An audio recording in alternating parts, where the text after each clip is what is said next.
transition. And our topic this morning is going to be an overview of transition from school to adult life. What are the regulations? What are the best practices? We're going to try to cover it all within a 2-hour time slot, which is a quick pace. So we're gonna move pretty quickly here this morning. I do want to address questions as we go along. So. She contacted me and I got for my approval. I didn't get it.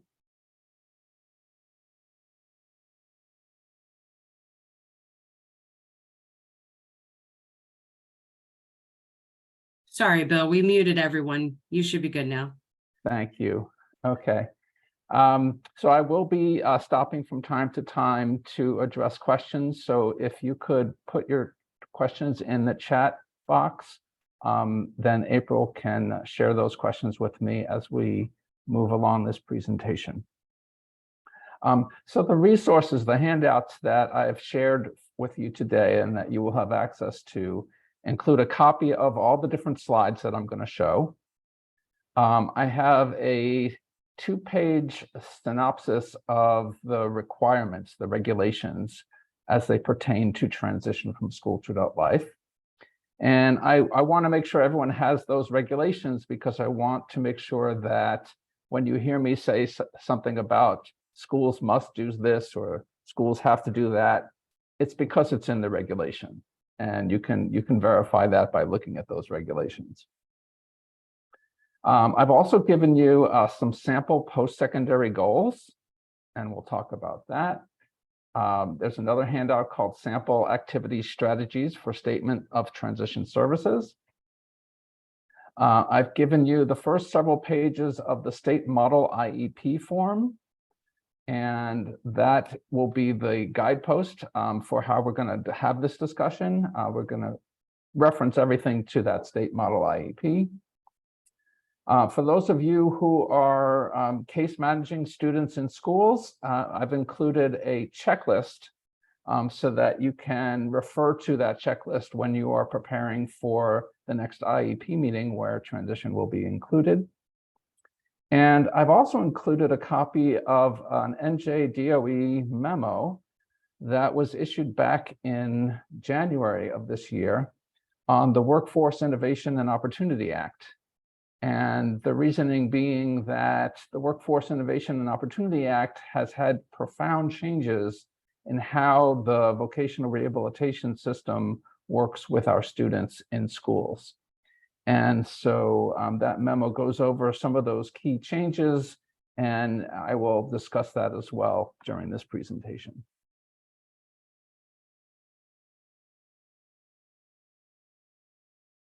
Okay. So our goals today will be to hopefully have everyone be able to locate and describe the various transition components that are in a New Jersey IEP.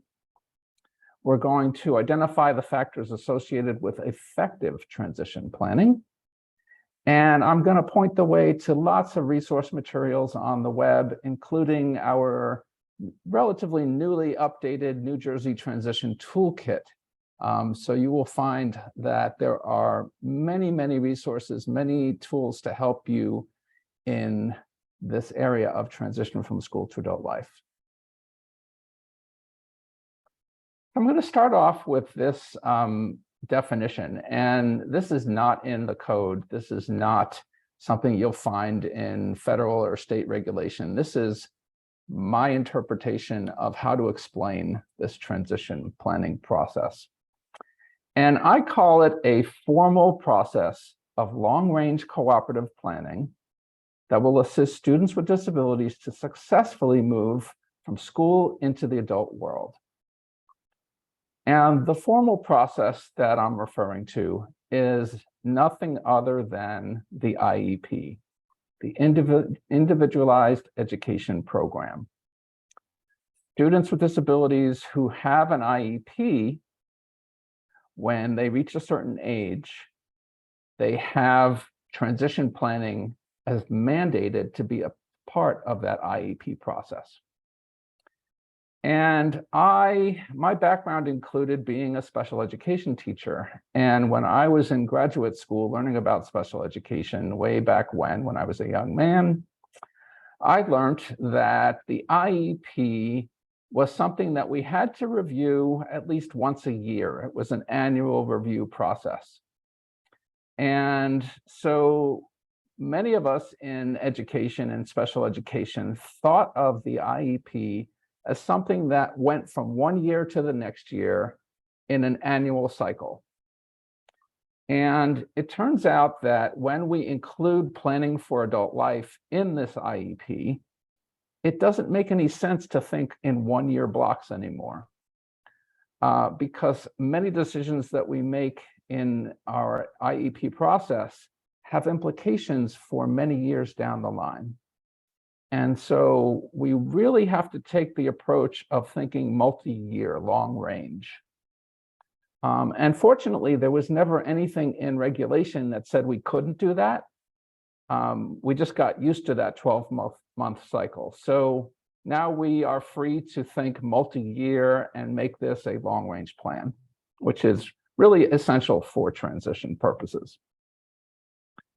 The other thing I learned about in graduate school about the IEP was that it was supposed to be a team of people, an interdisciplinary team of professionals and parents and students and others working together to build this IEP and have it be implemented. And the question I ask is, how has that collaborative, cooperative process gone for you? I've seen lots of different variations on that theme, from people that work really well together and do great things collaboratively, to folks that don't work so well together, have loggerheads with lawyers in tow, fighting for everything that seems to be an issue in the IEP. And it turns out that for the purposes of helping young people to prepare for adult life and a successful adult life, the collaborative cooperative process becomes essential, because when it doesn't exist, it's the student that suffers. Now, the one word that, if I were to change or remove this one word in this sentence, that would completely alter its meaning, it would be successfully, or success. Because if we were simply having a formal process of long-range cooperative planning that will assist students with disabilities to move from school into the adult world, the question I would have would be, so what? What's it all for? Right? We want our students to move into a successful adult life, not just any adult life, but one that they can define for themselves as being successful.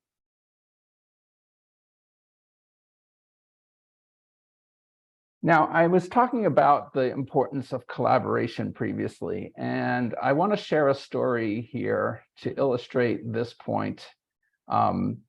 This story involves my first student that I had when I returned back to my home state of New Jersey.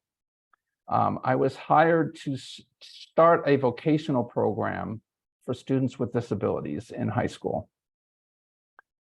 And I found out that the oldest student, who was turning 21 that year, was the student that I had to work with first, because we had the shortest amount of time to work with that student, and she had the least amount of time in school. So it turned out this young woman was turning 21 that school year, and so it was going to be her last year. And she was somebody on the autism spectrum, essentially nonverbal, not particularly academically oriented, but certainly had a lot going for her in terms of her being able to take care of herself or do things for herself, that kind of thing. one of the things I learned about this student when I was getting to know her was that not that long ago, her parents had had a baby. And when her parents were pregnant with that baby, they had concerns that when the baby was born, that somehow their older child might hurt the baby. And so they petitioned the Division of Developmental Disabilities to have them place their older child residentially at what was known as the North Jersey Developmental Center while she was still at our high school. And they did that. And so our student was not living at home, but rather living on this institutional campus, the North Jersey Developmental Center, and attending our school during the day. And another thing I learned about this student was that one time she had gotten a hold of a pair of scissors and she had given herself a haircut. And it wasn't necessarily the best haircut, but the concern was that she might hurt herself with the scissors, or she might hurt others with scissors. So there became this caution amongst the staff, both at her residence as well as at the school, that everyone, all the teachers were told that they had to keep the scissors away from this student. They had to lock them in drawers and keep them, from the student from getting a hold of a pair of scissors. Well, you might imagine how somebody with perhaps obsessive compulsive tendencies might react when something is not available. It became a compulsion for this young student to get a hold of a pair of scissors. So long story, try to make it shorter. I did what job developers need to do, which is we use our connections. And so I asked the staff at the high school, does anybody know anyone who has a business in the area that would be willing to have our student work there for a few hours a day, maybe a couple of days a week? And it turned out that one of the teachers on staff, her family owned a hardware store just down the road from our school and just 5 minutes down the road from the North Jersey Developmental Center. And so I contacted the hardware store owners, and they knew all about our students, and of course from their own family member. And they said, yes, we'd love to have a student come in for a couple of days a week, a couple of hours. We have a lot of stocking work that needs to happen. So it involves taking stuff out of boxes, putting a price on it using a price gun, and then putting it on the shelf in the appropriate spot. So we had this student go out with a job coach, and it turned out to be a fantastic experience. And by the way, what's at a hardware store?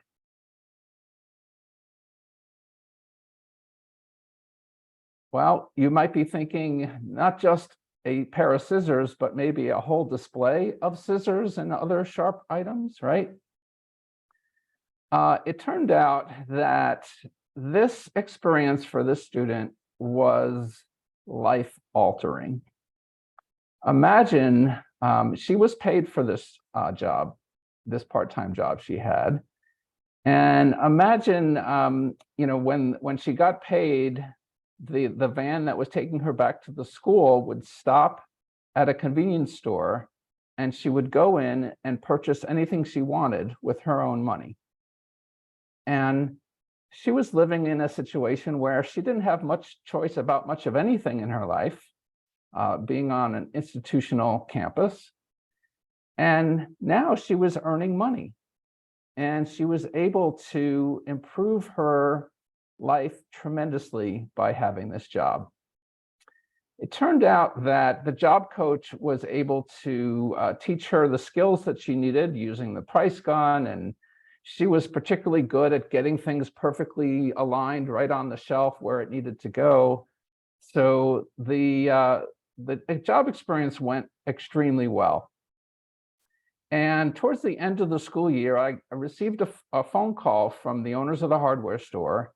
And they said to me, we know that your student's about to graduate. And when she does, we'd like to offer her a full-time job. And we're a family business, and everyone that works here full-time gets benefits, health coverage, vacation time, the works. So I'm super excited. This is my first student who's going to graduate with a full-time job and benefits.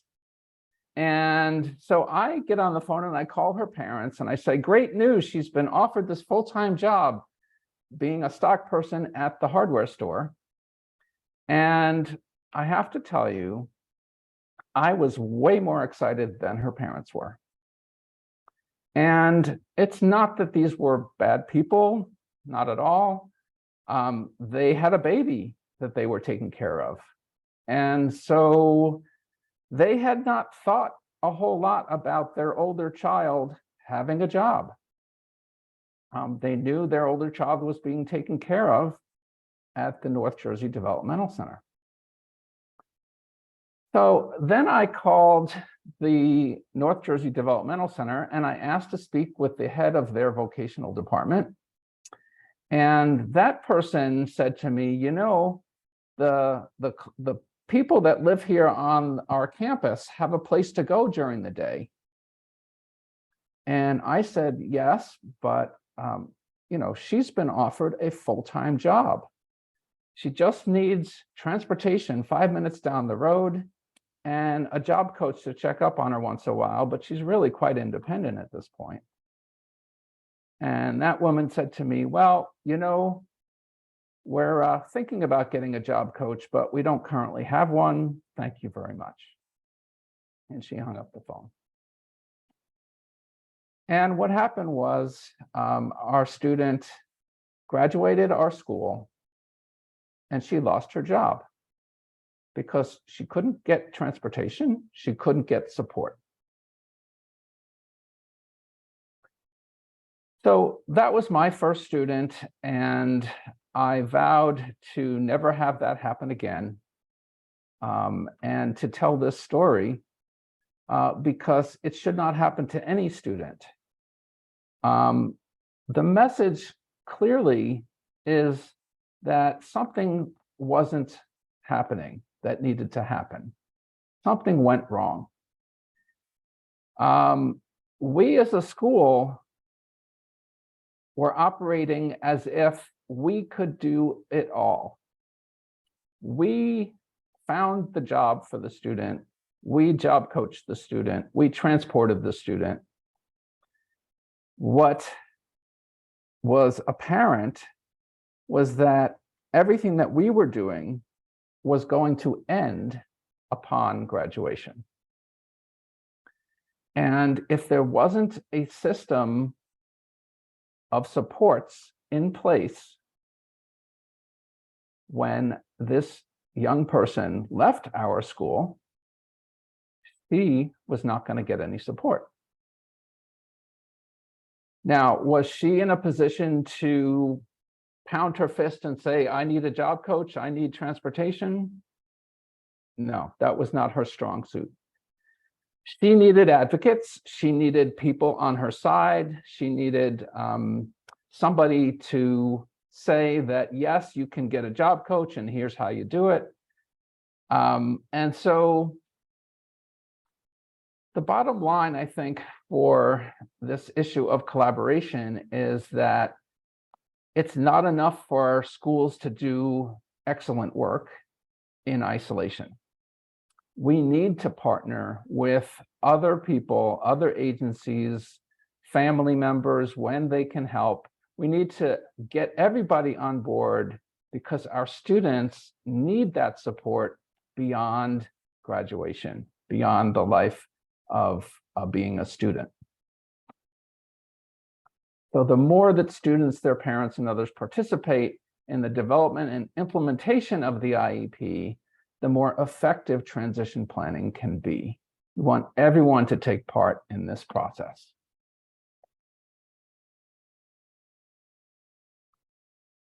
So when does transition planning begin?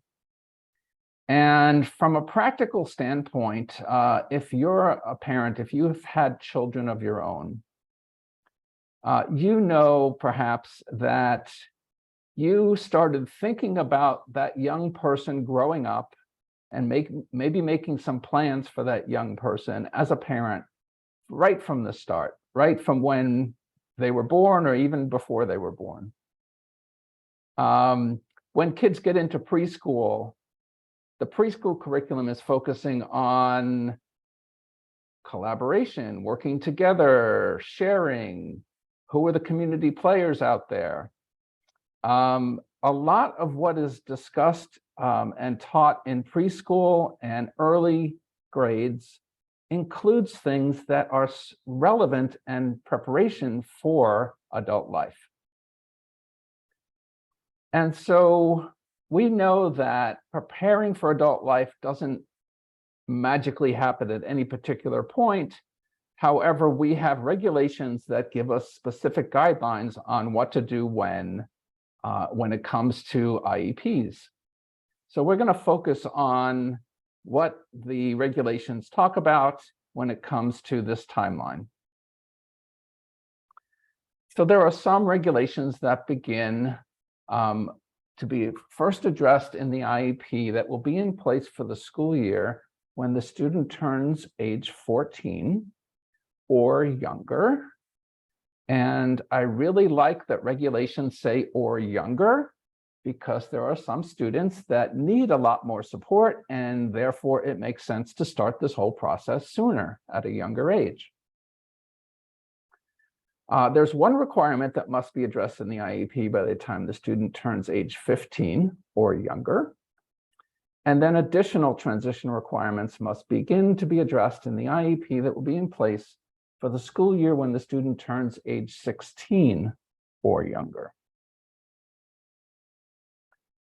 So let's identify these requirements. So the first set of requirements for those students turning age 14 or younger include the statement of the student's strengths, interests, and preferences, identification of a course of study and related strategies and activities, consideration of consultation from other agencies, identification of liaison to post-secondary resources, interagency linkages and responsibilities, considering the need for pre-employment transition services, inviting students as well as their parents to the IEP, and inviting other agencies to the IEP meeting when that's appropriate. Let's look at this on a number line that reflects a student's age. So this number line is going from student who, let's say, is 12 all the way up to 19 and then beyond. And this student is in school, so we're going to have them be in these grades in this example. We see that the student is turning 13 in the 7th grade, turning 14 in the 8th grade, and so on. And this is a student with an IEP. So they're going to have an annual IEP meeting. And that's going to be represented by these little circles here. Now, the red line that is vertically across this page represents the first day of the school year, which is July 1st. And so we see that the student turns age 14 in the 8th grade. So transition must be addressed in this student's IEP for the start of 8th grade, because that's the year they turn 14, which means that we can't wait until the 8th grade meeting to talk about transition, because the IEP year starts July 1st, and the IEP prior to that point is the 7th grade meeting.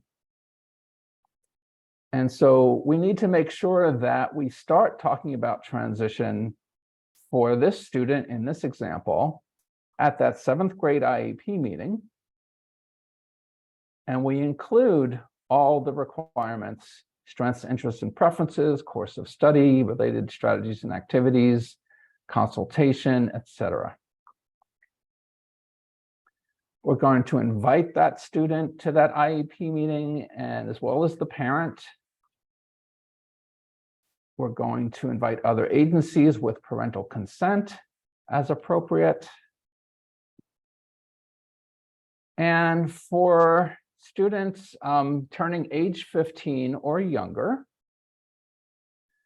the requirement says beginning at least 3 years before the student reaches age 18, a statement that the student and parent have been informed of the rights under this chapter, Chapter 6A14 of State Administrative Code, that will transfer to the student on reaching the age of majority. So if we go at least 3 years back from the student turning 18, we see that we need to start that conversation about turning 18 back in the 8th grade at that IEP meeting. And the suggestion here is that we have that conversation repeatedly and regularly to help students and families understand what this really means. This is a big issue, and we'll talk about that some more.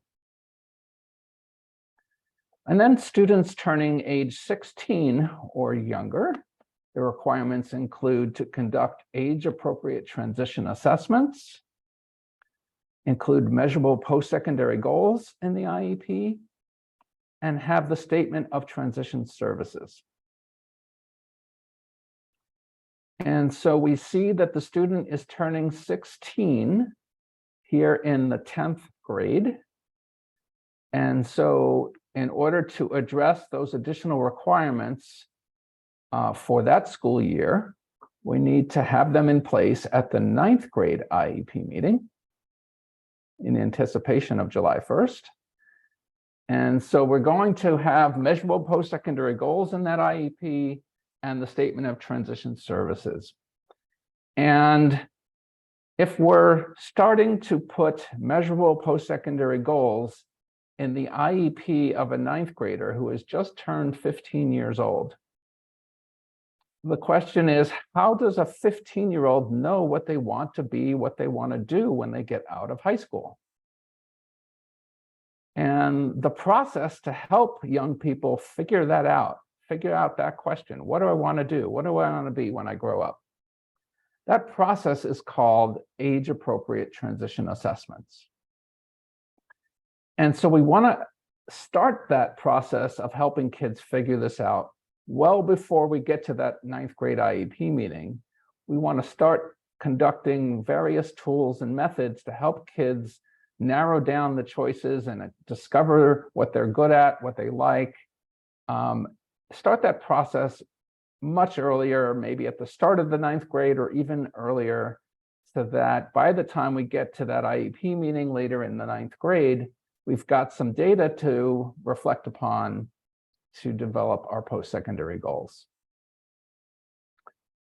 All right, I'm going to stop right there and see if we have any questions that we can address up until this point.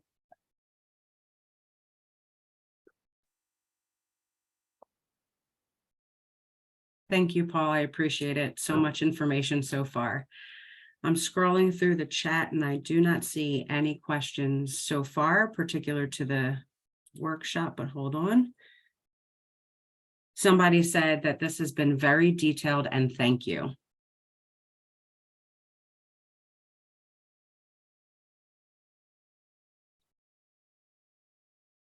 Okay, so we are going to get into even more detail here.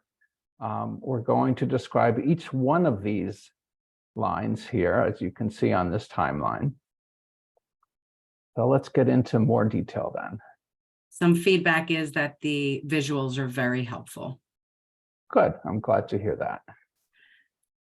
This is fantastic. I wonder if there is a way to share this information with the schools, to share with parents so that they are also aware. Yes, there absolutely is a way. This recording can be shared. That's one way. I do this presentation throughout the state of New Jersey, whether it's at conferences or in local school districts. And myself and my colleague Joanne Johnson are available for support and questions year-round. So lots more information out there, and we're happy to help and point the way.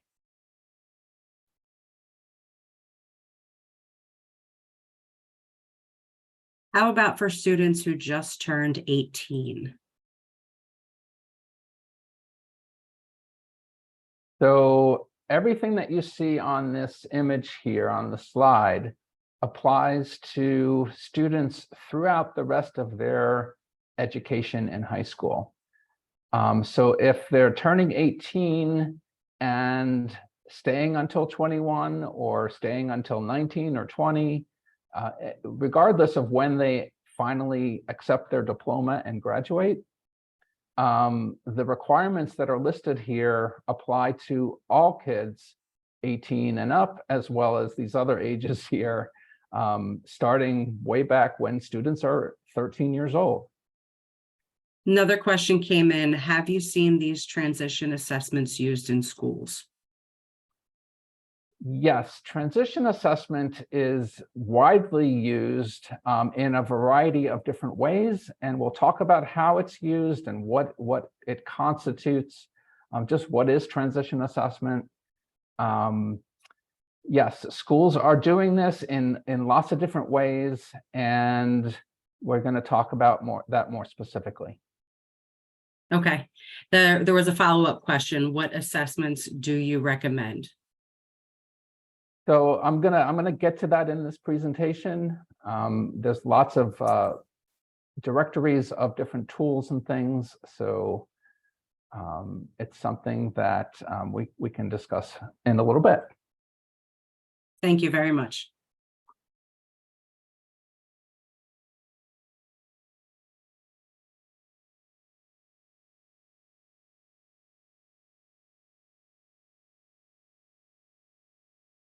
Okay.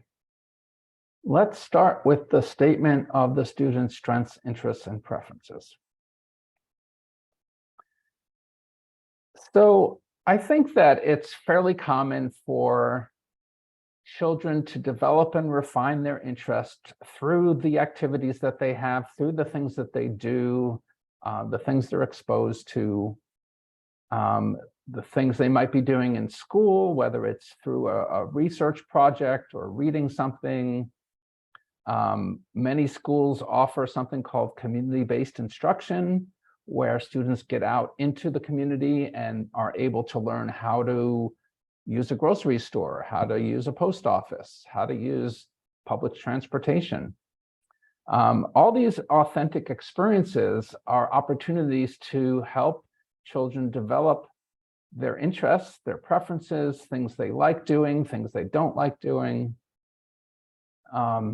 Many schools have tools in somewhere in their district, tools that are nowadays they're typically online, a tool like Naviance or Score or njcan.org. These are tools that help students plan for their future, help them pick out a college if they want to go to college, help them pick out a career field. As you can imagine, these are online tools, so they're not applicable to all students with disabilities, but there are some students that can take advantage of them. I can share that I am a parent of 3 children. My wife and I have 3, and they are now just finishing college. But a few years ago, when they were in high school, I found out that their high school had Naviance. And so I asked my kids, do you like using Naviance? And they looked at me and they said, Dad, we don't use Naviance. And I said, well, why not? And they said, Dad, we don't get a grade for it. We're not required to use it. And they were right. Many schools have these programs and have these tools, but if there isn't a structure in place, a lot of these young people are not going to understand the importance of using these tools. They don't see the relevance to their lives just yet. So I think it's a fair statement to say that children often require assistance and a structure to reflect upon their own lives, including their strengths, interests, and preferences and dreams for their future.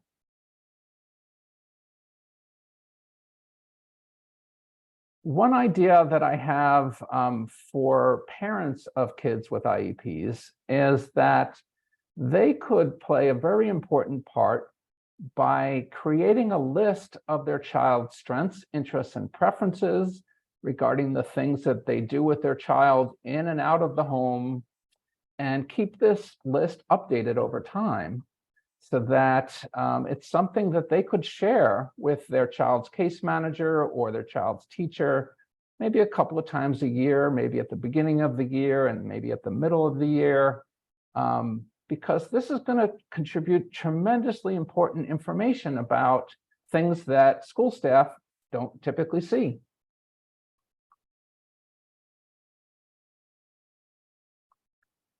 So in the New Jersey Model IEP, that's what this page is from, there is this box labeled Statement of the Student's Strengths, Interests, and Preferences. And so this is the place where we would put down all the things that we've learned about a student's strengths, interests, and preferences as they relate to thinking about planning for the future. Next up is course of study. And the course of study looks like this on the IEP. The way I think of the course of study is to think of a student who arrives as a freshman on a college campus. And imagine arriving on a college campus and not knowing what classes to take. You might look through the course catalog and pick out the courses that look interesting to you and go and register for those classes. And then the next semester might roll around and you would do the same thing. You would go to the course catalog and you would pick out some classes that look interesting and then register for those classes. And if you did that semester after semester, you might be a student for a long time, right? So what could a freshman arriving on a college campus do in that situation? Well, one thing that would be advised is to make an appointment with an academic advisor. And that advisor might have some questions like, do you have a major? And you might say, well, I'm not sure yet, but I'm thinking about becoming a teacher. And so the advisor would say, okay, well, we have some university-wide requirements that we need to plug into your schedule. And then there are some foundational courses that you need to take for an education major, and then some advanced level courses. And you will walk out of that meeting with your advisor with a map of the educational courses that will take you from where you are to where you say you want to be in 4 years. And the question is, can we do that with high school students? And I think we can. Now, high school classes are by and large mostly required. There's a lot of required classes in high school. So most of the student's schedule is gonna be kind of predetermined. But then there are some electives, there are some options for students along the way. And students who are 18 and older have lots of options because by that point they have completed the requirements, typically the academic requirements. And so the only remaining requirement at that point is health, safety, and phys ed. So they'll make sure that they get those credits, but then the rest of their day should be geared specifically for their needs. And so courses of study should reflect the life of the IEP. So that's the current course of study. And then because, as we said earlier, we want this to be a multi-year plan, we want to project what courses of study could look like in future years. Again, like that roadmap that the college students receive. So a student could look at this course of study and see what high school could look like.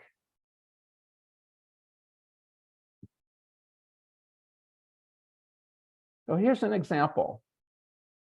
In this IEP, the student is finishing the 10th grade as they're having this IEP meeting and going to be starting the 11th grade in the fall. So you see the current course of study being the finishing of 10th grade and the beginning of 11th grade. And 12th grade is projected. It's not a promise of what will happen, but a possibility of what could happen.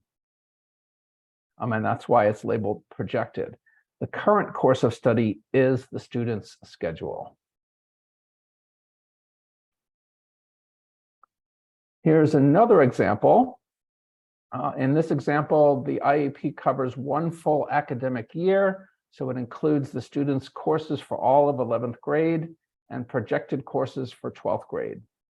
And since the IEP was held in the spring and prior to final master scheduling, there are 4 options listed for the student's 11th grade elective course with an explanation, since the student is interested in all 4 options and would not need different IEP goals, objectives, or accommodations or modifications, regardless of which of the 4 options is scheduled. And so you'll see the statement, it says, and one of the following courses based upon scheduling: digital design, film and society, web design, or ceramics. So that's a way to be specific with your course of study when you're not sure exactly what the schedule will look like in the fall. If you can do this, this will save you from having to revise your IEP once you have a schedule in place. And this turns out to be something that can be very helpful. Just so you know, it is not compliant to be non-specific. We can't say the word elective here. It needs to be a specific course title.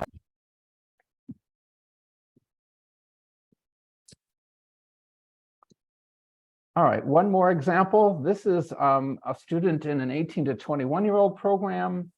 And so this student's curriculum focuses on functional academics, community-based instruction, practical skill development. So the courses of study describe activities and a progression of content that the student will be learning each year. So it's not simply a repeat of a program that the student is in each year, but rather it shows how skills are being built upon, activities are being built upon from one year to the next. And it's showing a more complete program throughout the rest of this student's education. All right. We can pause here for any questions and put your questions in the chat.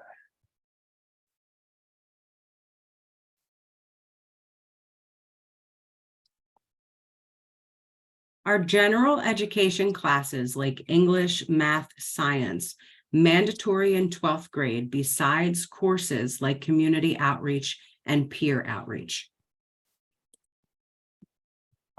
Yes, so the answer to that question depends on the credits that the student has earned. So there are specific graduation required credits for graduation with a high school diploma. And so in 12th grade, students may have earned some of their academic credits that they needed, but there may be some additional academic credits they're still earning in 12th grade. So it all depends on what they've done in the past and how many credits they've earned. So it's something that you have to individually determine and then figure out what required credits Name are is still needed. Hector. Hector.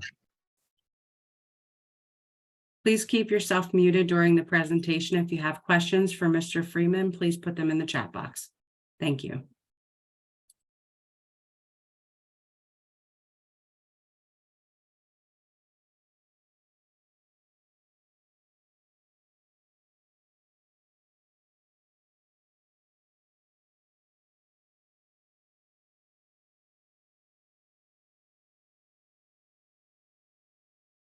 I don't see any more questions coming in, Bill. In all honesty, I think that your presentation is just so detailed that folks are just really digesting it. Here's one. Tara asked, what about language courses? Yes, so there are requirements for foreign language in the high school graduation requirements. So yes, students need to earn those credits. What can happen, particularly with foreign language, is that the credits can be earned by some modified curriculum in some cases. And so it's not that the student has to become fluent in a foreign language, but maybe could learn something about the culture of another country or something related to learning a foreign language. So Yeah. there are ways to modify curriculum based on the needs of students. Okay, because Tara had a follow-up. It said if the student is unable to take the language requirements, are there alternatives? But you just answered that, so thank you. Yeah. She wants to know if there is best practice guidance on those types of modifications. Well, it's something to discuss with your IEP team, your case manager. If the child just is not suitable for the curriculum that is being offered in the general education class, then there need to be alternatives developed to help that student approach that content if the student can actually address that content specifically.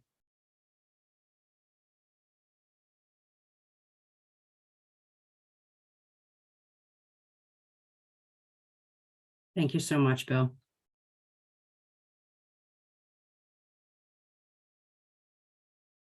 There's a lot coming in the chat with thank you, and this is very fantastic, a lot of information. Thank you so much.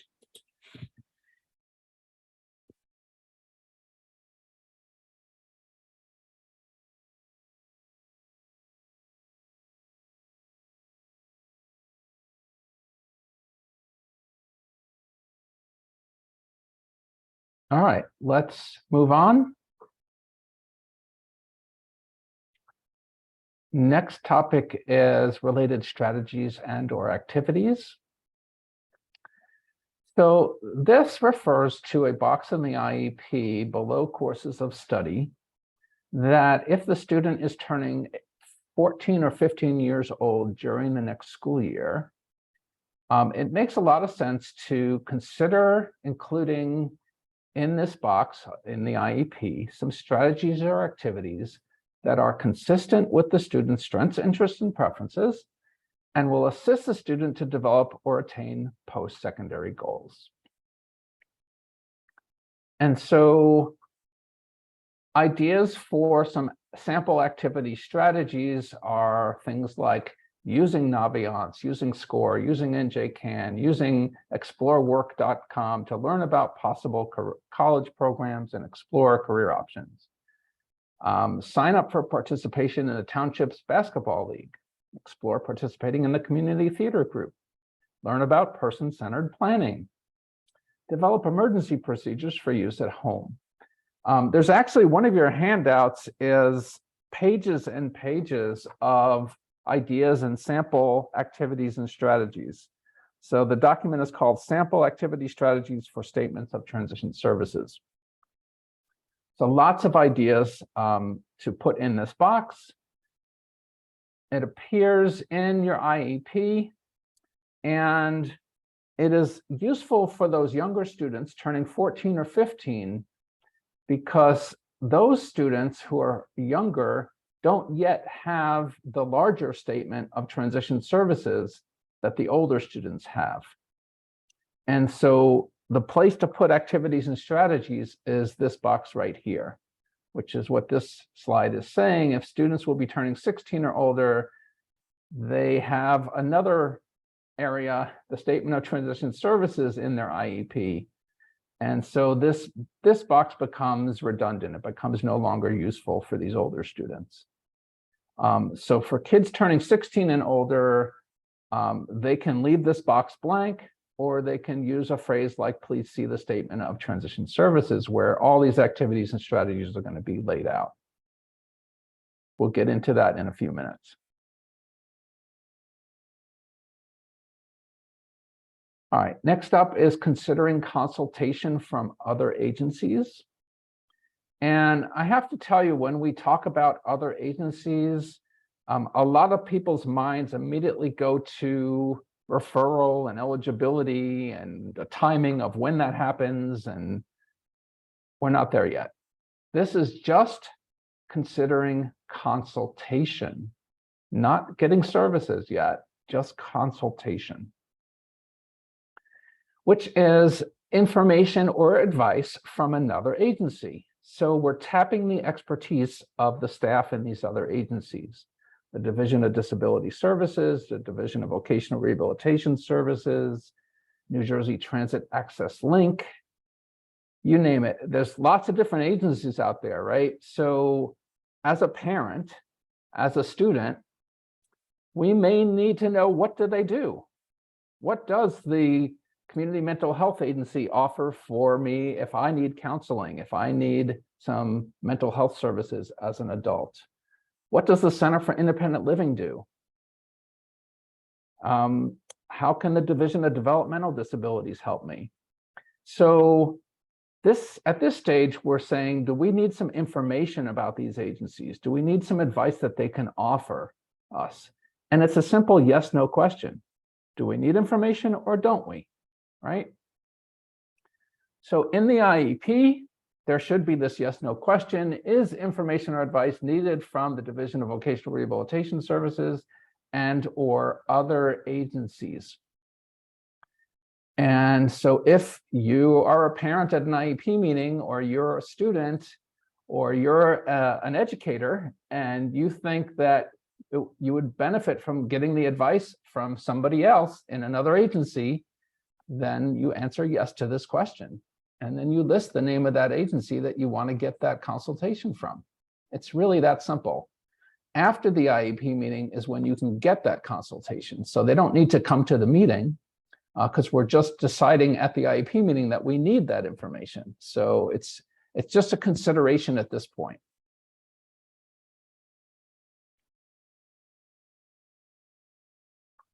Next up is identifying the liaison to post-secondary resources. So this box appears below the statement of consultation as a place for the school staff person to be identified, whose job it is to connect the student to other agencies when that is going to be needed.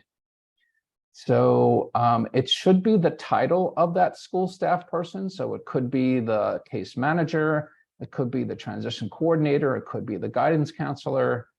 That's what's recommended, is that the title of that person appear as the person who will actually have that responsibility.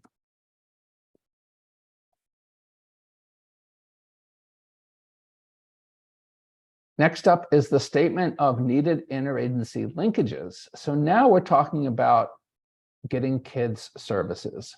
We're talking about connecting kids to agencies so that they can make that linkage to receive services.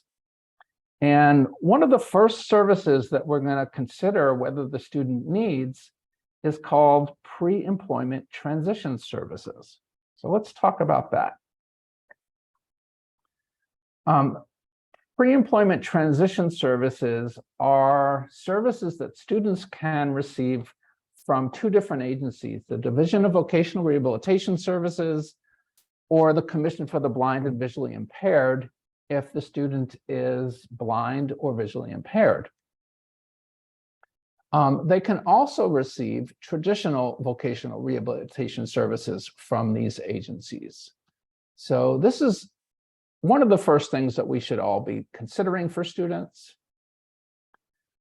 The pre-employment transition services include job exploration counseling, just figuring out what jobs exist out there, what would be a good fit for me.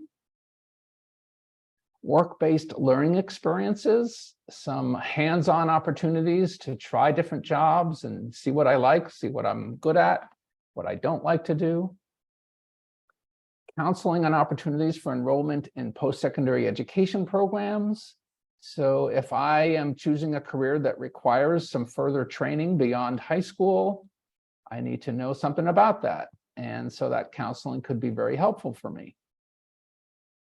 Workplace readiness training. So maybe I need to work on my maintaining eye contact skill, or maybe I need to work on my grooming and dress skills. So just being ready for the workplace is another opportunity for students to get training on. And perhaps one of my personal favorites is instruction in self-advocacy. The idea that students, particularly teenagers, could improve their self-advocacy skills. And if you've met teenagers as I have not met too many teenagers that couldn't benefit from improving their self-advocacy skills. And coordination between the school and DVR or CBVI is essential because, as you can imagine, many of those 5 things could have already happened for students by their school. And so DVR and CBVI are not going to replace anything the school is doing. They're not going to duplicate anything. They want to only provide services that the student continues to have a need for and is not expected to receive from the school. So there is this box in everyone's IEP now to consider pre-employment transition services. So on the left-hand side of this grid, you see the 5 pre-employment transition services as we just discussed. The next column over says, does the student currently need this service? Yes or no? So we can consider as an IEP team, is this needed currently? Is it not needed? And the rest of this grid is to record the previous dates the service was provided by one of these 3 agencies or any combination thereof. So did the school provide work-based learning in the past? If so, we can put down the dates that happened. Did DVR provide pre-ETs at any point? Did Commission for the Blind provide pre-ETs at any point? So that becomes a record of prior activities, and as well as on the left-hand side, the current need. And so the instructions say if any of these services are determined to be currently needed, the school should consult with DVRS or CBVI to determine who will be responsible for arranging and providing each needed service to the student.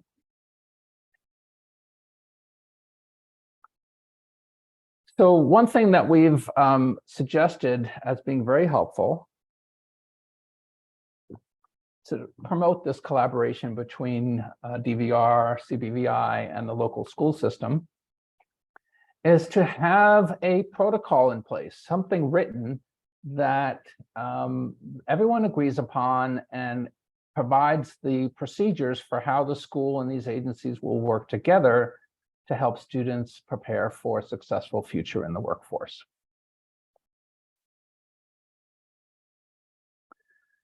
So the following 3 criteria are offered and could be specified in this protocol to consider who should be providing the service. Should it be the school? Should it be DVR? Should it be CBVI? The first criteria of the three includes the purpose of the service. Is it related more to an employment outcome or education?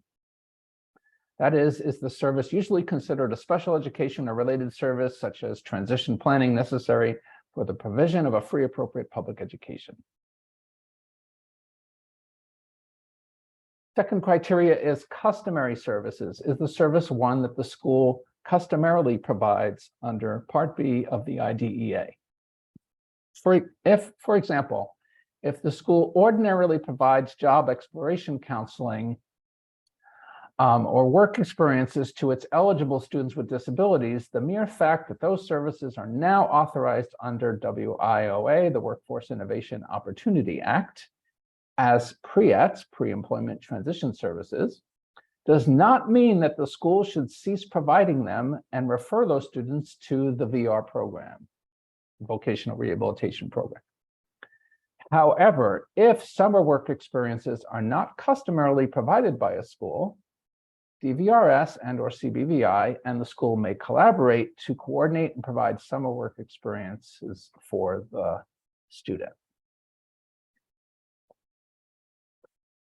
And the final criteria has to do with eligibility, since students with disabilities who receive accommodations under Section 504, they do not have an IEP at this point, so they only have a 504 plan. So they're not eligible to receive special education and related services, including transition services under IDEA, but they can receive needed PREATs from DVRS or CBVI. So PREATs are available to students with IEPs as well as students eligible for 504 plans.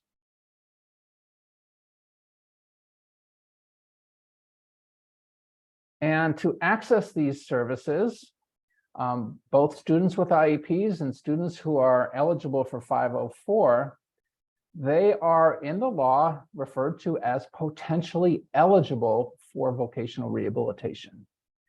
So potentially eligible means that they don't need to apply for eligibility. They simply need to be referred to these agencies to access PREATs, any of these 5 services. And the copy of the IEP or the 504 is all that's needed to be eligible for these services. Irene, what are you doing, Mama, on the computer? So the PREAT student referral form can be found on their website here, as well as the Commission for the Blind. Many students who are already connected to the Commission for the Blind to receive one type of service or another, typically they are automatically referred to for PREAT services through their teacher of the visually impaired.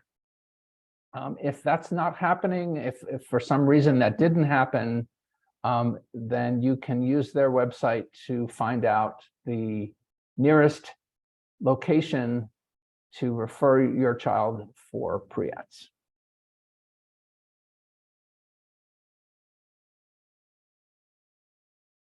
And that brings us to the topic of considering the need for the student to be referred to other agencies for an eligibility determination. And these services from other agencies might be for the current situation or for the future, including after finishing high school, post-school services. So we want to consider all the different possibilities.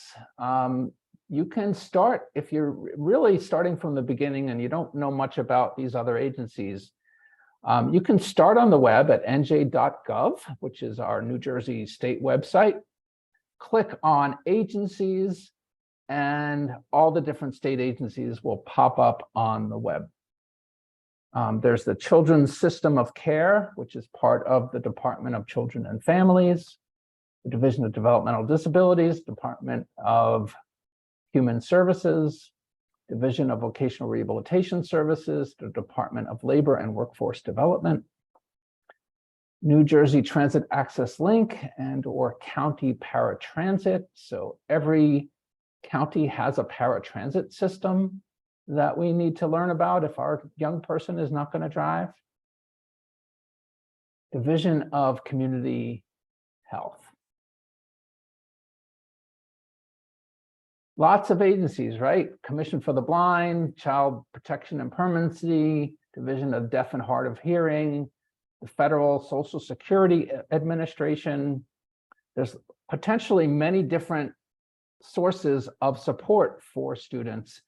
And so getting started with this process of learning about these agencies and figuring out what agencies would be appropriate for this young person is a big part of what we're doing when we're talking about planning for adult life. One service that is provided by the Division of Disability Services is an information and referral service through a toll-free number. So anybody, a parent, an educator, a student, can call this toll-free number and speak to a person about what agencies are out there and what might be appropriate for my situation. So in addition to what we heard earlier today with Paul's office, the Ombudsman office, this is a service also for all the different state agencies across the state system. This same Division of Disability Services puts out a publication called the New Jersey Resources. And so this is available from their website. They also have it printed. On the website, you can get it, you can download it in English. They have it in Spanish as well as an audio version. They recently updated this version, the version of this resources document, and it's really quite comprehensive. It's essentially like the old yellow pages of disability resources across New Jersey. So it's a great place to find out websites, to find out phone numbers and addresses.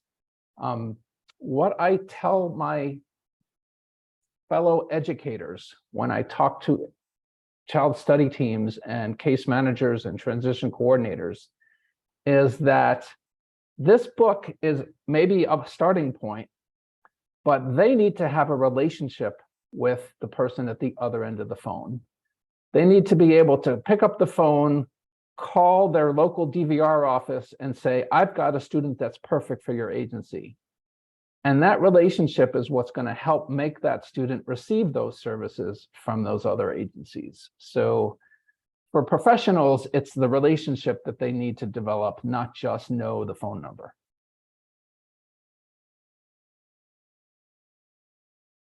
So there's this box in the IEP for statement of needed interagency linkages. You specify the name of the agency that the student is going to be referred to, what the school district will be doing, what their responsibilities are, what the student and parent responsibilities are to make that happen. So it typically involves completing applications or signing something. Each agency has its own procedure for how students are made eligible.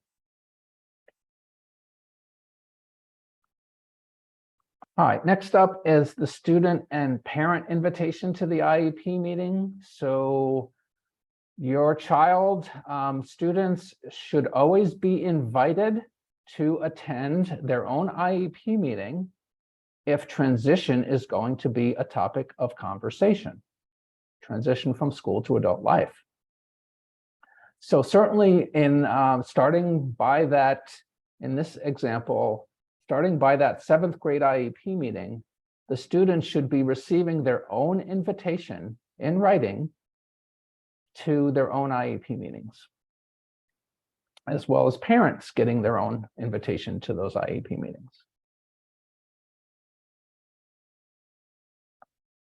And that brings us to inviting other agencies when appropriate and getting parental consent to do that. So if a school system is thinking that DVR or CBVI is going to provide pre-ETs, as a good example, or maybe the student is going to be getting job coaching from a supportive employment agency. If another agency is likely to provide transition services to the student prior to graduating high school, the school must obtain written consent from a parent or the adult student to invite that agency to the IEP meeting. So in other words, the school can't just invite the DVR counselor to the IEP meeting.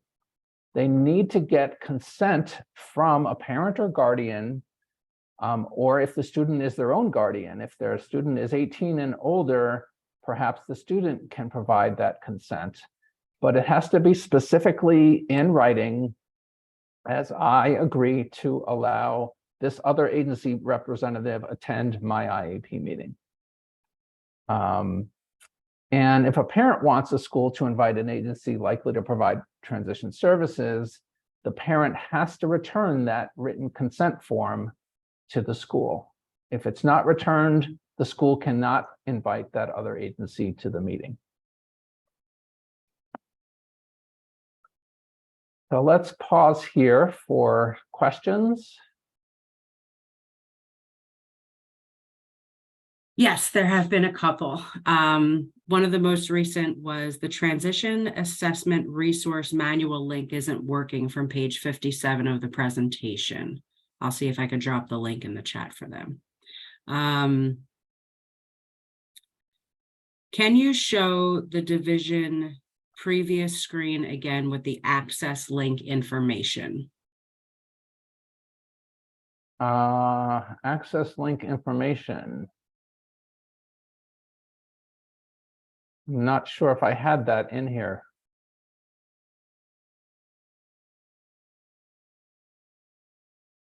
Yeah, no, I don't have access link information in here just yet. Hold on to that thought. Somebody shared that they've been told repeatedly from DDS that they won't even speak with someone until the person is 21 years old. That does not make sense to me. Who completes the DVRS referral form? Is it the school, the case manager, or the parent, and at what age?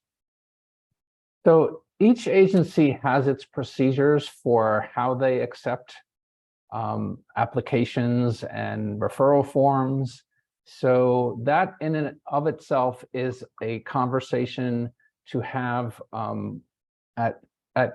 with your case manager, with your school staff person assigned to be the liaison to post-secondary resources, because I can't describe every single agency's procedures because it varies from one agency to another. Completely understood. Just so everyone knows, we do have a DVRS training happening tomorrow from 3 to 4, and the presenter for that will be Tony Scott from the state. Another question here for you, Bill, is the IEP form standard or does it differ from district to district? Great question. The state model IEP form is not a required form. It is a model form. And so districts are free to use whatever IEP form they choose. However, they are held accountable for including all the required components in the law. And so their IEP form has to be fully compliant and hopefully user-friendly. So that's the situation we're in New Jersey. Every district can choose to use their own form or a company's form, but that form still has to be compliant in terms of including all the requirements. Okay, thank you. Someone asked if you could expand on 504 versus IEP. So Section 504 provides accommodations for individuals in educational environments. So the kinds of services really are limited for an individual with disabilities who only has Section 504, because they don't have the full set of rights that students with IEPs have. So 504 is specific to a very limited set of accommodations. Typically things like extended time on assignments or tests, or a separate environment to take tests in. 504 is for relatively minor support needs. Students that need more than that typically are referred for an IEP.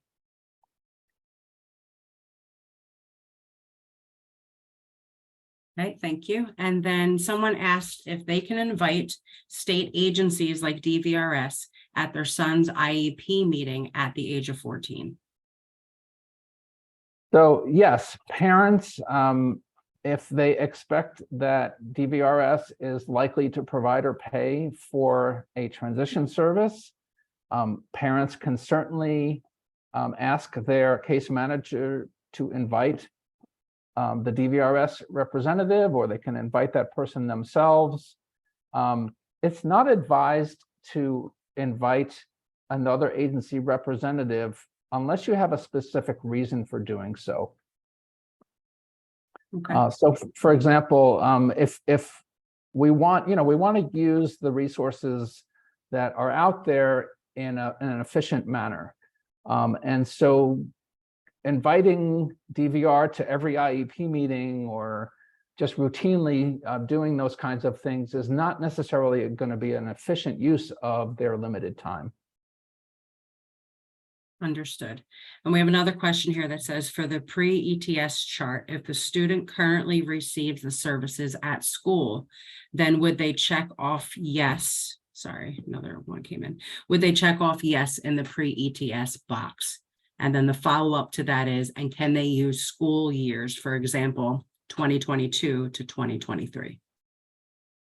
Yes, so yes, you can, in terms of the timeline for prior experiences, yes, you can put school years down, that's fine. And the question about current need for pre-ETS is going forward. So in the IEP that we're planning, for that student, does the student need pre-ETS as part of that IEP? Is really the question, the current need. So it's not so much about what happened in the past year or what is happening currently, but moving forward. Okay. And then there's another question here that says, if a student has not submitted a DVRS referral form, can the student use DVRS?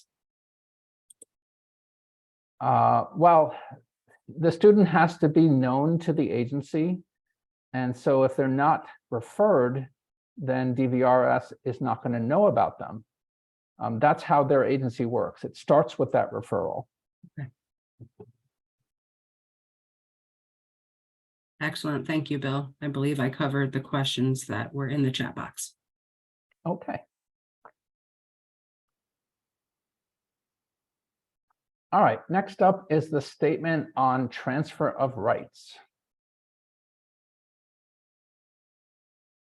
And as I alluded to earlier, this issue of transfer of rights is complicated. It is counterintuitive for parents.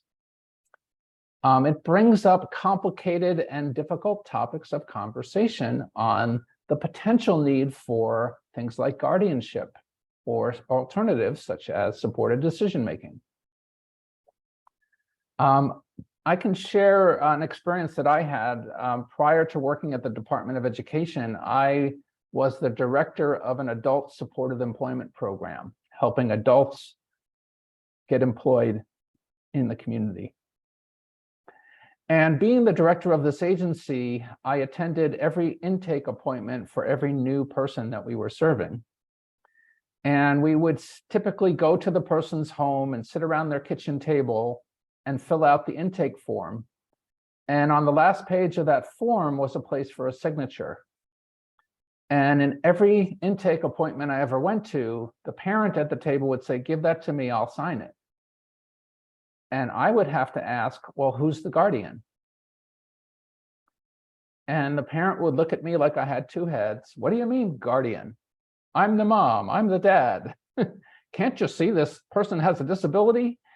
It was counterintuitive for that parent to think about the idea that their child would sign a form.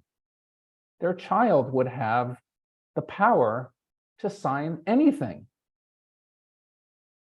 It didn't sink in that when their child turned 18, maybe several years ago, that was a legal change. And that if the parent didn't want that to be the case, they needed to have something happen. If their young person needs some support to make important life decisions, could that young person get support from supported decision making? Does the family need to go before a judge and obtain guardianship of that young person?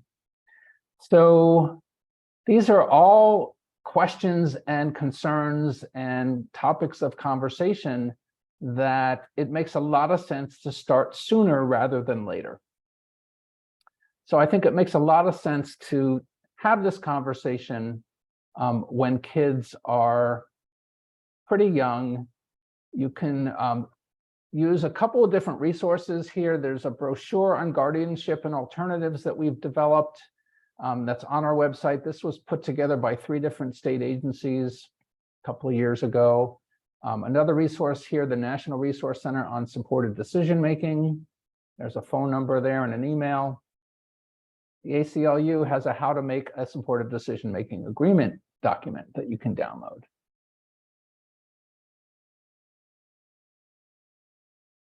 All right, next up is age-appropriate transition assessments. And I know this is a topic that we could easily spend an entire day talking about. So we're going to try to cover this quickly and succinctly here. The definition provided to us for what is age-appropriate transition assessment is provided to us here by the Division on Career Development and Transition of the Council for Exceptional Children, the CEC. And they say that it's an ongoing process of collecting information on the student's strengths, preferences, and interests as they relate to the demands of current and future living, working, educational, personal, and social environments. What I like about this definition is that it acknowledges that this is an ongoing process, that we're collecting information across time, across opportunities for students to figure this out, right? It's not something that we're going to get right away the first time we give a student an interest inventory. We're not necessarily going to get a final answer at that point. Students are growing, they're learning, they're developing, they're changing over time. And so this is a fluid, dynamic process that goes throughout a teenager's life in school. We're identifying students' interests and preferences, families' preferences for the student, things like self-determination, knowledge and skills, cognitive, academic strengths, community participation, community living skills, vocational skills, social skills, communication skills, physical and mental health status, and support needs that the student and family have.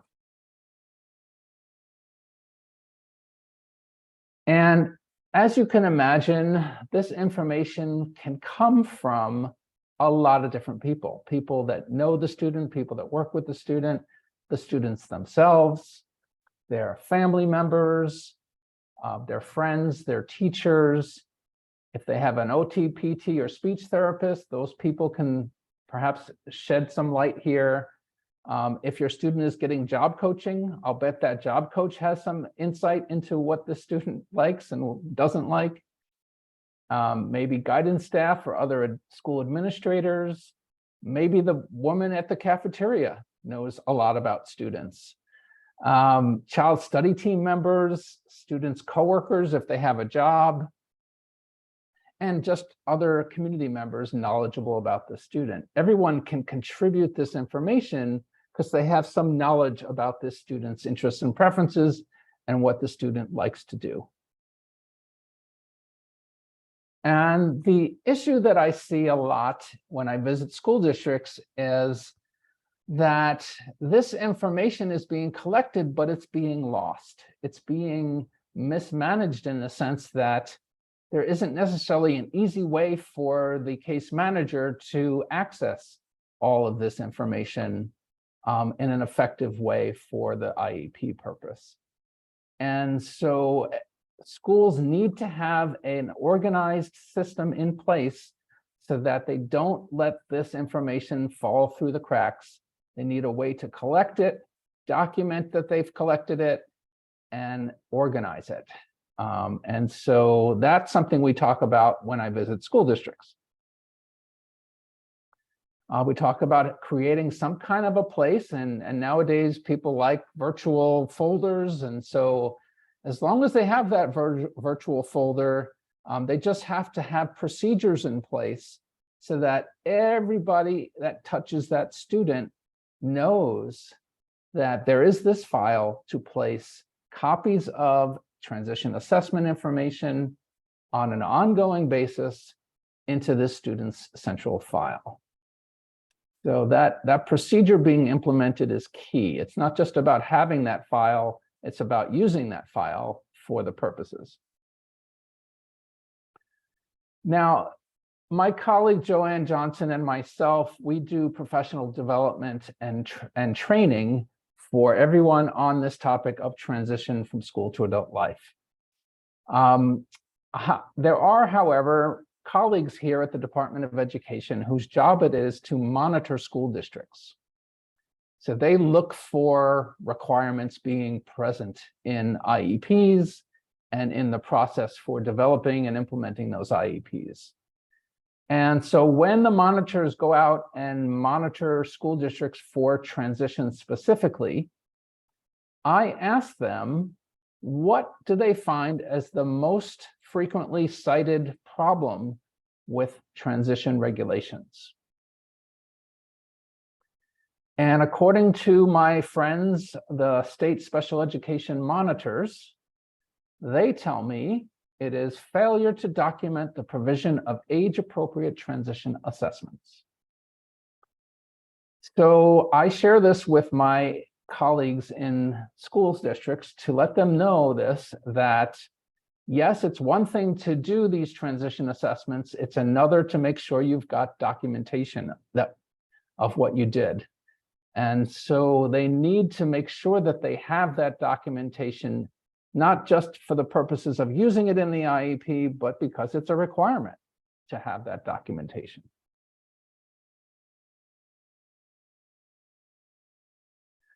So a couple of ideas for where to document. You could put the documentation of transition assessments right in your IEP.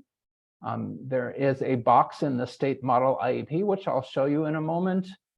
It could go there or someplace else in the IEP. It doesn't really need a specific box. Or you could have it in the student's file and simply maintain documentation of the transition assessment methods, tools that were used, the dates administered, a summary of the results, all those things in the student's file. Like everything else in a confidential way, it should be maintained for each student with an IEP. So as I mentioned, this is the box in the IEP. I should say the state model IEP. Not every district's IEP may have this box because, as I said, they could be documenting the age-appropriate transition assessment in the student's file. It doesn't necessarily need to be in the IEP, but lots of educators I speak to tell me they like the idea of having this box in the IEP as a reminder, as a prompt to make sure that this is documented.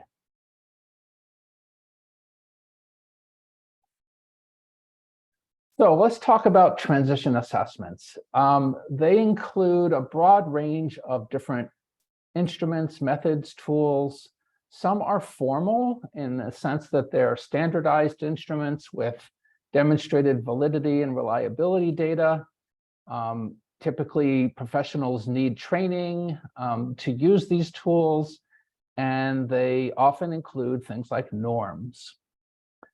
For the informal tools that are available, these are tools that are subjective in nature. They do not have formal norming or reliability, validity information, but they can typically be very helpful and best used on an ongoing basis by multiple people. So let's just include some examples here. Formal tools include things like intelligence tests, aptitude tests, interest assessments, personality tests. Many psychologists on child study teams, social workers, learning disability teacher consultants, these professionals do these formal assessments all the time.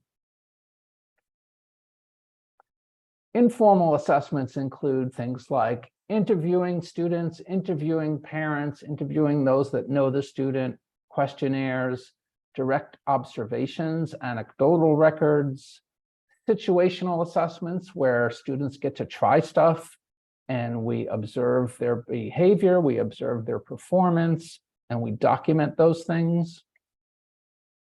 Curriculum-based assessments, interest inventories, vocational profile, portfolio assessment, transition planning inventories. These are all some ideas for informal assessments that can be used on an ongoing basis.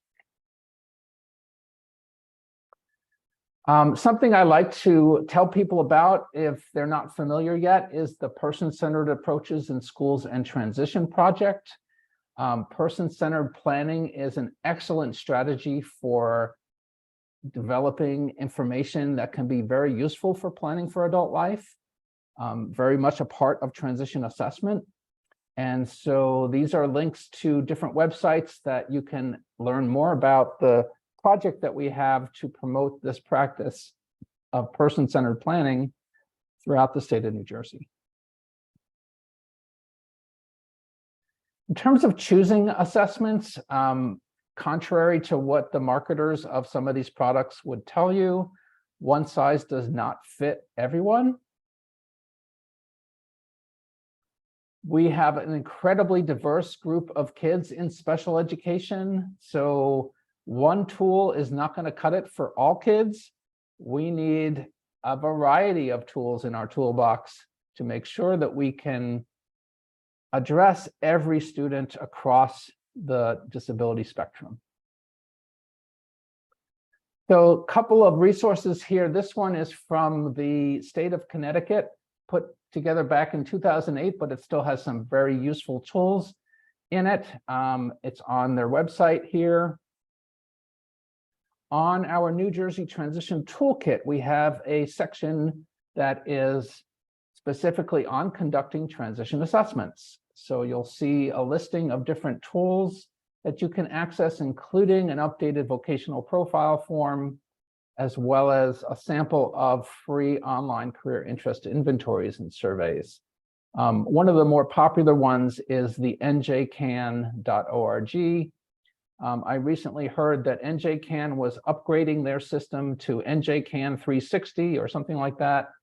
And it sounds like they're just growing and making it even better. And that's the free version of this kind of online tool. All right, so that brings up measurable post-secondary goals. And before we get into that, are there any questions about transition assessment or anything we've talked about so far?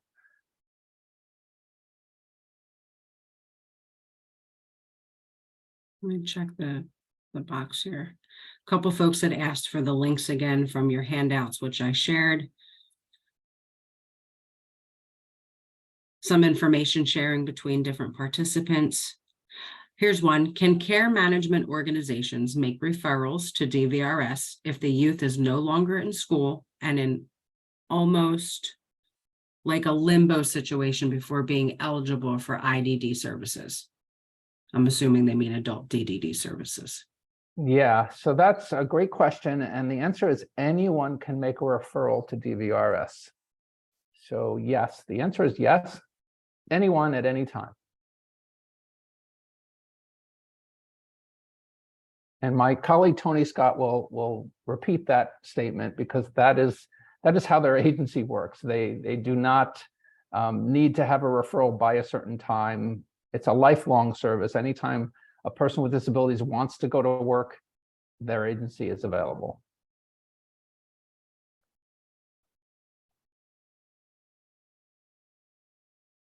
Person said thank you. Mhm.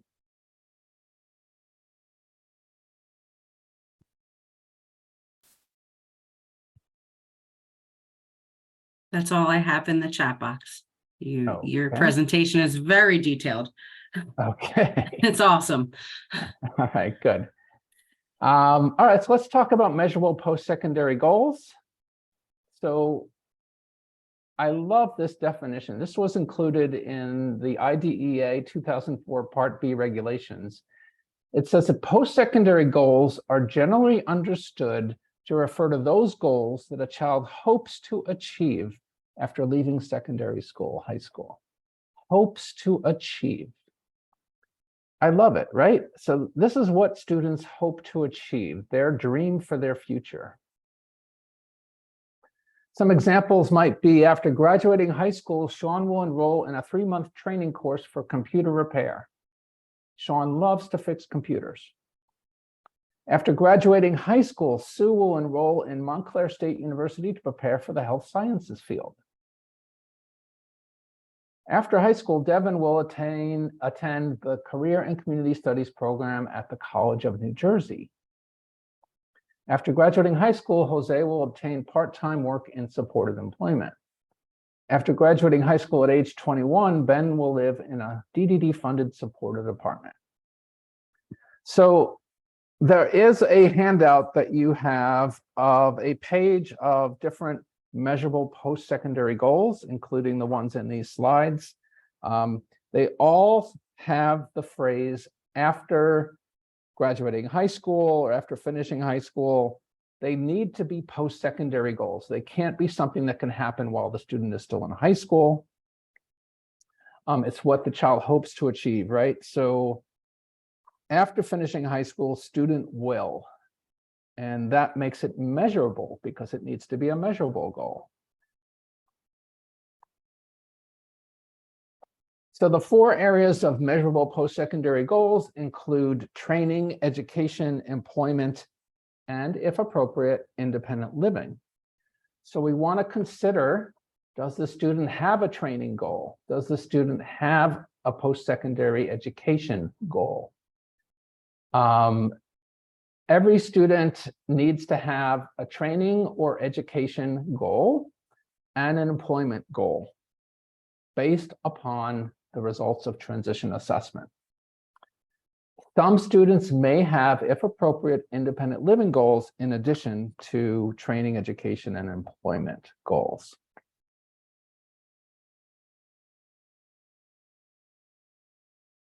And I know that some of the commercial software IEPs that districts use may not specify the post-secondary goal areas the same way that you're seeing here on this slide. This is what's in the code, and those IEPs might say, instead of training and education as being 2 separate things, they might be combining them as simply post-secondary education. All I can say is that we want to consider these 4 things. If your IEP does not prompt you correctly, that's a problem with your IEP. Quite frankly, these are the 4 categories as specified in the law. All right, that brings us to the statement of transition services. And so what we recommend is that in preparation for the next IEP meeting, that everybody collaborate, all the members of the IEP team, the parents, the students, teachers, guidance counselors, and others to select transition services, which are activities and strategies that will assist the student to meet his or her post-secondary goals. So the idea is we start with where does the student want to be when they get out of high school?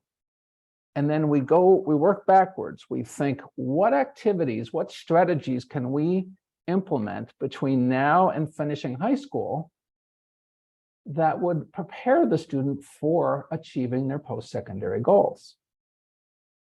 So we want to make this a multi-year plan, as we said earlier. We want to plan for this year, but let's plan for next year. Let's plan for the year after. Let's anticipate what we're going to be doing over the next several years, and make this a collaborative plan, in the sense that it's not just what the school is going to do, is what is the parent agreeing to do? What is the student agreeing to do? We're not assigning things to parents and students, they're agreeing to do them. So the 7 areas to consider in this statement are instruction, related services, community experiences, employment, adult living objectives, daily living skills, and functional vocational evaluation. And so you want to consider each one of these 7 areas for every student. And the handout that I've provided you has a page of examples for each one of these areas. It's possible that a student may not need strategies in all 7 areas, and so you want to consider each one individually. They all are things that should be written specific enough so that it's clear to the people indicated as implementing these things that they know what to do. It should be specific as to when it's going to happen and who's going to do it. So some examples include complete and submit applications to Bergen Community College and Fairleigh Dickinson University. Complete and submit the FAFSA for tuition assistance. Explore community transportation options on the web at njtransit.com. Visit and learn about the youth volunteer program at the hospital. Just some ideas in addition to your handout. So this IEP includes this section here, the coordinated set of activity strategies that prepare the student for the measurable post-secondary goals. So instruction-related services along the left-hand side, as well as community experiences, employment, adult living, daily living, functional vocational evaluation. And then in the middle column, it's expected date of implementation. So our recommendation is to specify maybe by semester, fall or spring, and the year that you want or expect something to happen. And then who's going to do it? Who's going to implement each one of those activities that we're specifying in each one of these boxes?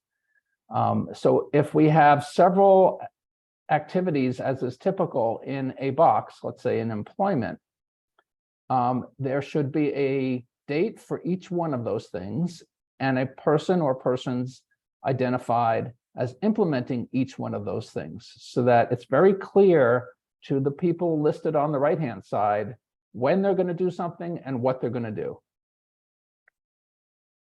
It becomes a coordinated set of activities, which is the definition of transition services. Just to point out, the box related services is not a repeat of the student's current related services as indicated elsewhere in the IEP.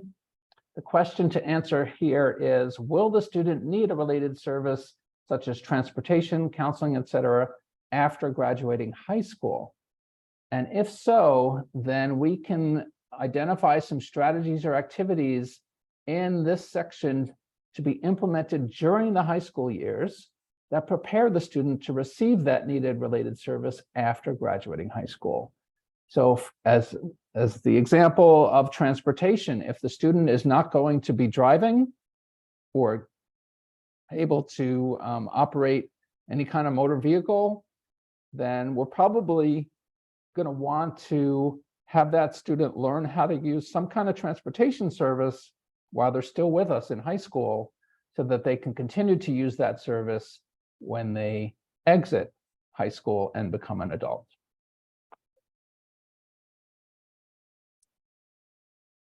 As I said, you want to consider each one of these 7 areas and include ideas for multiple years. You may not need 1 or more boxes, because you may consider them and say this student doesn't need this. You can leave that box blank, or some people prefer to put something like considered not needed in that box, if that's the case.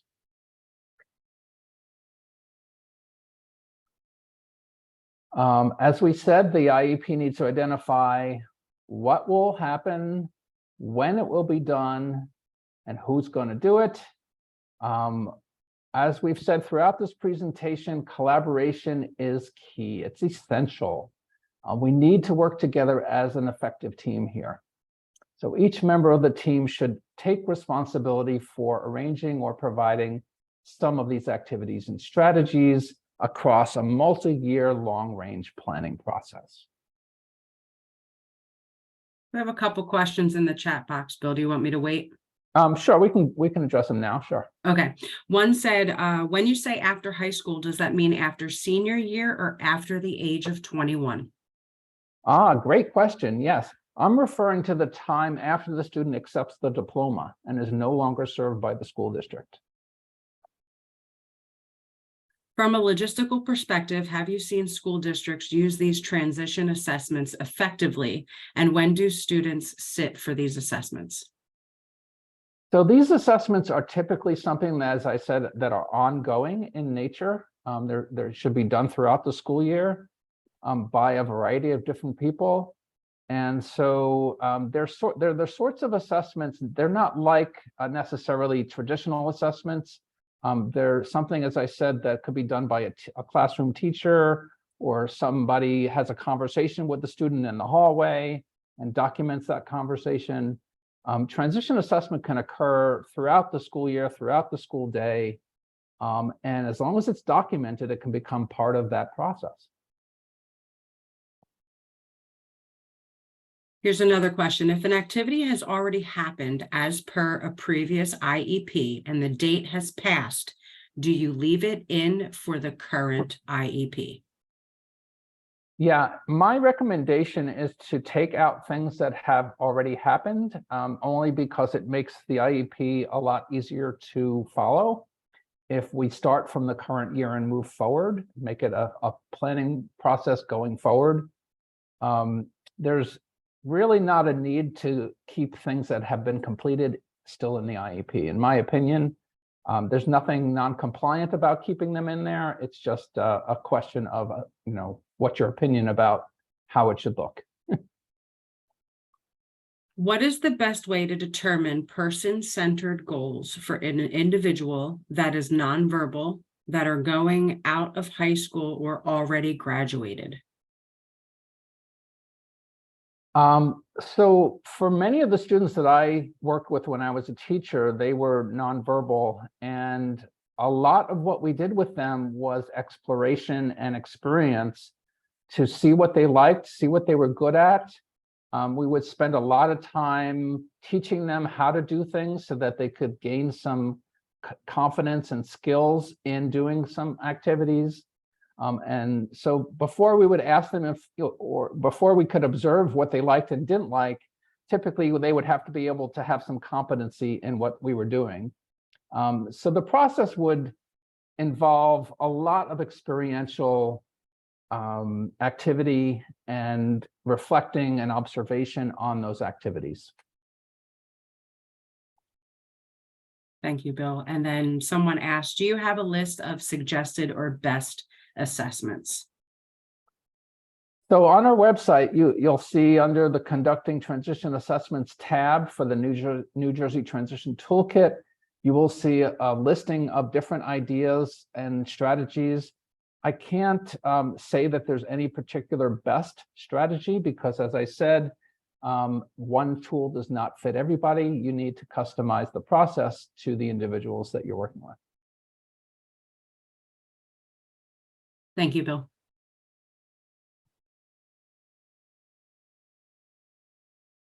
All right, so just a couple of examples here. What you're looking at here is a student who is headed to college. And so they're going to learn about Section 504 in the fall of 2024. The student and the teacher are going to work on that specifically. Enroll in SAT prep course in the fall of 2025. The student and the parent are going to take care of that. Visit college campuses and meet with student support services. So that's going to happen in the spring and fall of 2025 with the student and the parent again. Learn about the process for accessing apartments for rent. Complete and submit applications to Rutgers and Rowan. Complete and submit the FAFSA for tuition assistance. So you see in this example, the students involved in all of these things, which is perhaps appropriate for a student going to college. But the teacher is going to do some stuff. The parent is going to do some stuff. Guidance is going to do something here. So it's involving as many people as possible here across multiple years. Here's another example. This student is going to learn about person-centered planning in the fall of 2024 with the teacher and the parent and the student working together on that. Learn and participate in the following community recreational health center. Learn about alternatives to guardianship, such as supported decision-making and power of attorney and estate planning. Learn how to maintain personal health and manage current health issues. Plan for vacations and leisure activities. Open a bank account. Manage finances, budget, and paying bills. So again, students involved in different things, social worker, teacher, parent, others across multiple years. All right, so in summary, you've got this checklist. You're getting ready for an IEP meeting. Have you documented students' strengths, interests, and preferences just to get the ball rolling here? Get an idea of who is this student, what makes this student an individual. We've identified the course of study for the time period covered by the IEP, as well as future projections. And for those kids turning 14 or 15, we've identified related strategies and activities. We've considered consultation from other agencies. Remember, that's just the information advice from other agencies. We've identified the staff person to be the liaison of post-secondary resources. We've considered the need for pre-employment transition services, those 5 services. We've identified needed interagency linkages. So where does this student need to be referred to for eligibility and services? And for students turning age 16 or older, we want to make sure we've identified the student's measurable post-secondary goals based upon the documentation of that age-appropriate transition assessment process. So the post-secondary goals need to come from that process of transition assessment. And it's all documented. And then we want to identify that coordinated set of activities, that transition services section across the 7 areas that we just discussed, so that it becomes an action plan that everyone understands what to do, when to do it, and it's going to help the student achieve their goals.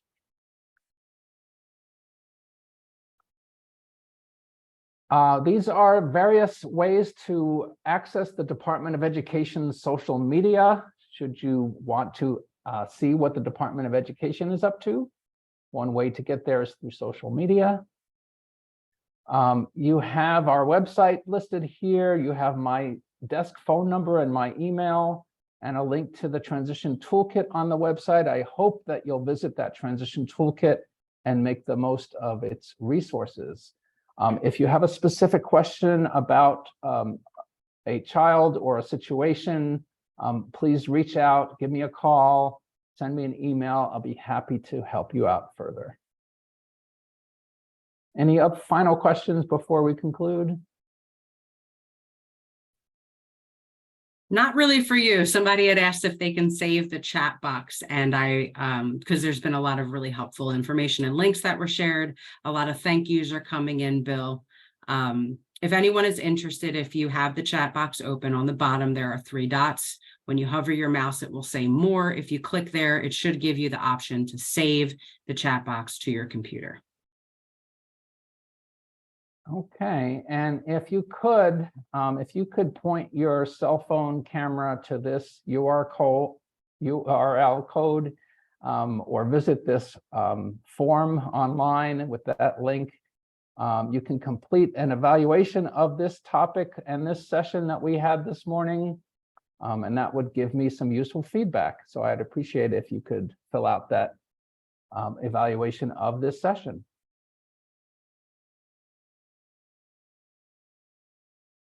Excellent.